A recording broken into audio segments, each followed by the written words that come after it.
Sonra düğümdü, kanından çiçekler açar yanımda.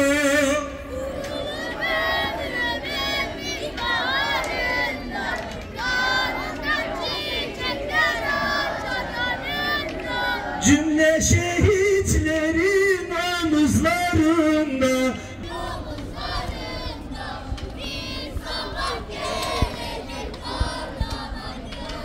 eyvallah, nefesine sağlık. Direnişe bir selam. Bursa'dan Hamas'a direnişe bir selam. Bursa'dan Kassam'a direnişe bir selam. Bursa'dan Kassam'a direnişe bir selam.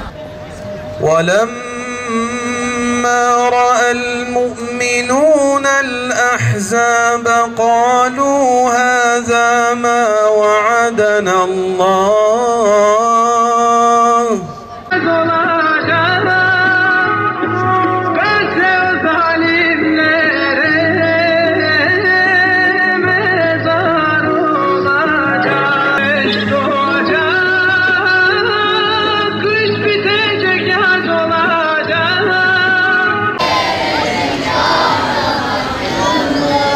Vurulup ömrünün ilk baharında, kanından çiçekler açar yanımda.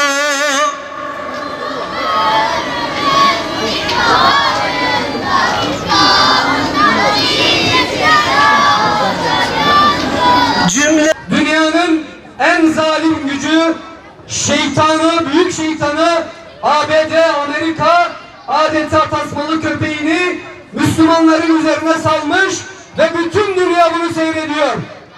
Ama hiçbir şey yapamıyoruz. Neden bu zillet?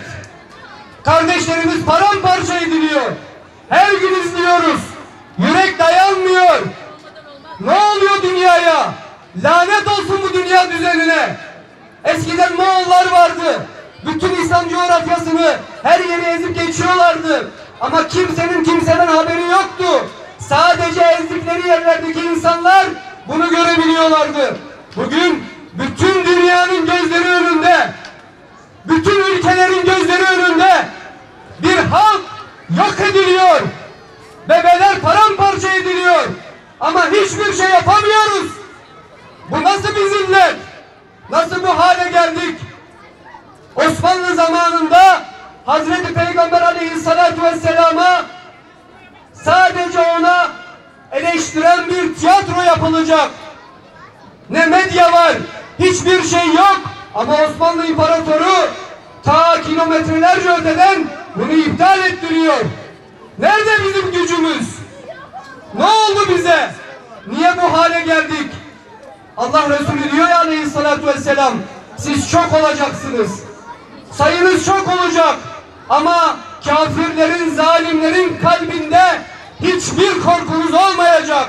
6 milyon yamyam sürüsünün etrafı İslam ülkeleriyle çevrili. Bir saldırsalar denizde boğulacaklar.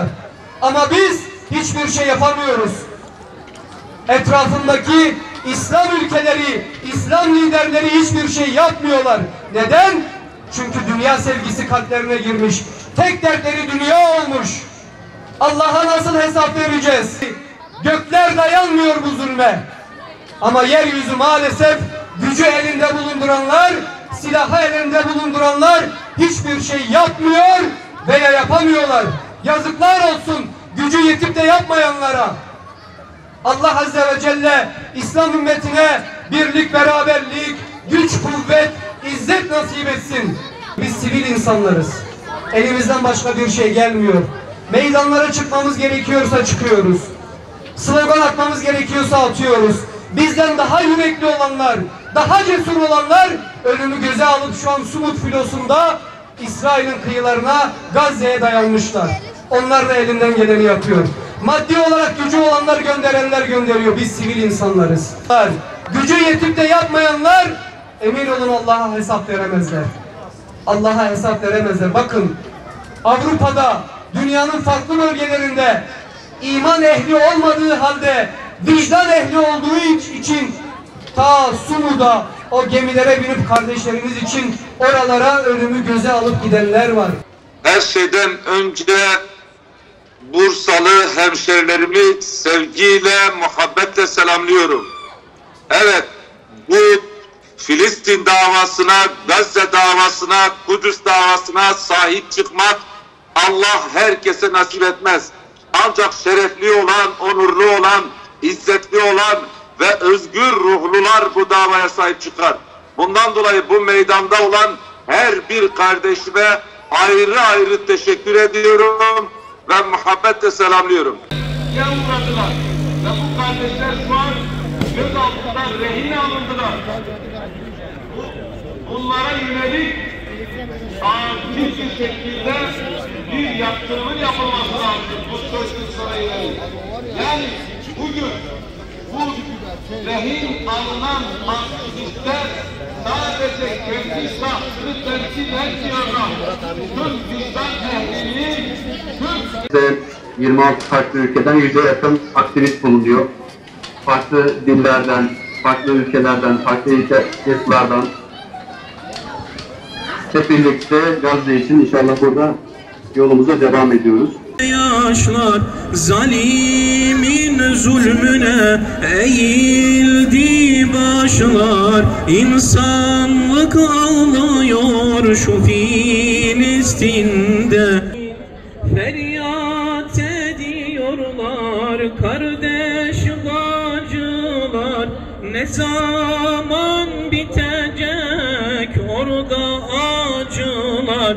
Dualar yollayın nurlu hacı, şu Filistin'de feryat ediyorlar. Gazze'li mücahitlerimizden selamlarını size aktarıyoruz. Gazze şehirindeki mazlumlarından size selam aktarıyoruz. Kardeşim. Gazze'nin hastanelerindeki yaralılarından size selam aktarıyoruz. Allah razı olsun. Var olun. Gerçekten bu nöbet, bu ribat Gazze'deki savaştan önceki sınır tarafındaki tuttuğumuz ribatı ve tuttuğumuz nöbeti bizi hatırlatıyor. Şecaatini, cesaretini, Ya Rabbi dirayetini müzdar eyle. Bu gibi durumları değerlendirip de artıya geçmeye, senin rızanı kazanmaya bizleri muvaffak eyle Ya Rabbi. Ya Erhamer Rahimin. Ya Rabbi İslam'ın izzetini muhafaza eylemek için yola çıkmış din kardeşlerimiz var. Ve bunların içerisinde ve hatta çoğunluğu teşkil eden imanı olmayan fakat az da olsa vicdanını da kaybetmemiş, insanlığını da kaybetmemiş insanlar var. Büyük bir görev için vazifeye düştüler, çıktılar. Bir gün değil, her gün boykot.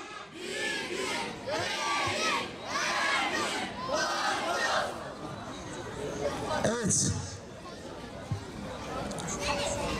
Şehitlerimizin programın başında birkaç şehidimizin sözlerini söylemiştim. Devam ediyorum kaldığım yerden.